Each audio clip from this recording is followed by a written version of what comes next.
The machine gun rattles in your hands. Somewhere in the sunburnt fields ahead, the enemy. A head rises above the crops, then another. You're an Australian soldier facing emus. Everything's falling apart.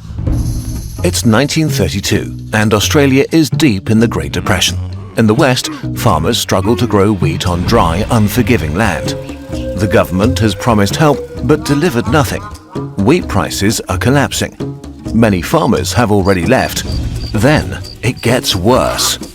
20,000 emus sweep through the region for water and grain. It's paradise for the emus, but hell for the farmers. The emus eat the crops, flatten the fields, tear down fences. The farmers turn to the government. They want machine guns, loaded. Solving problems with guns. Under pressure, the Minister of Defence agrees to step in, deploying 3 soldiers. But that's it. The farmers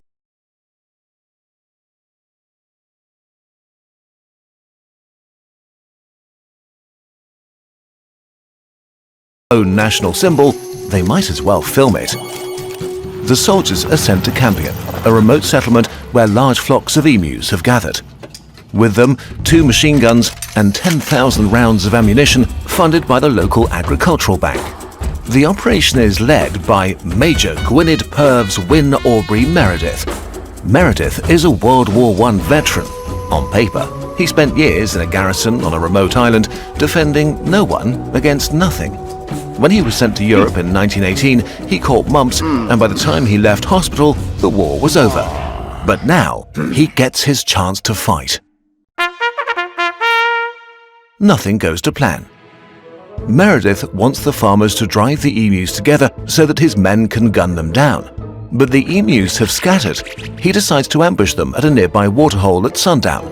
It seems like the perfect setup, but feathers fly, some emus fall, but most are running away even when hit. They can face machine guns with the invulnerability of tanks, Meredith reports.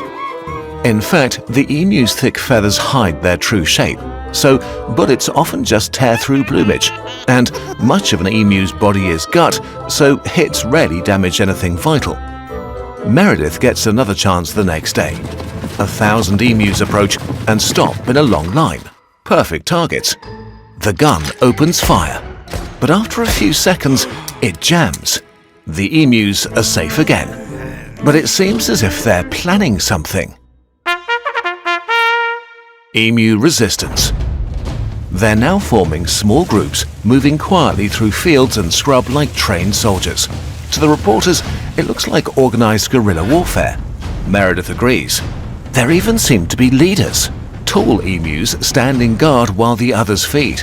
But that's just normal emu behavior. And the leaders aren't towering soldiers, but just larger females. As the ridicule grows even in Parliament, the government withdraws the soldiers. When they depart, the emus reappear in huge flocks as if to bid them farewell. Then they continue destroying the crops. The farmers direct their fury at the politicians, and a few days later, the soldiers return, mocked by the public. But the more people laugh, the more seriously Meredith seems to take it. His reports begin to sound like real war reports. Encounters become battles, a major success, more than 3,000 emus killed, no casualties on his side. The kill count is pure guesswork. Countless emus remain. The soldiers are out of ammunition and the bank won't pay for more. And that's it. The war is over. The emus have won. But out in the fields, things look different. The farmers take matters into their own hands, with their old rifles, new fences, and a bounty for every dead emu paid by the government. They succeed. Meredith doesn't.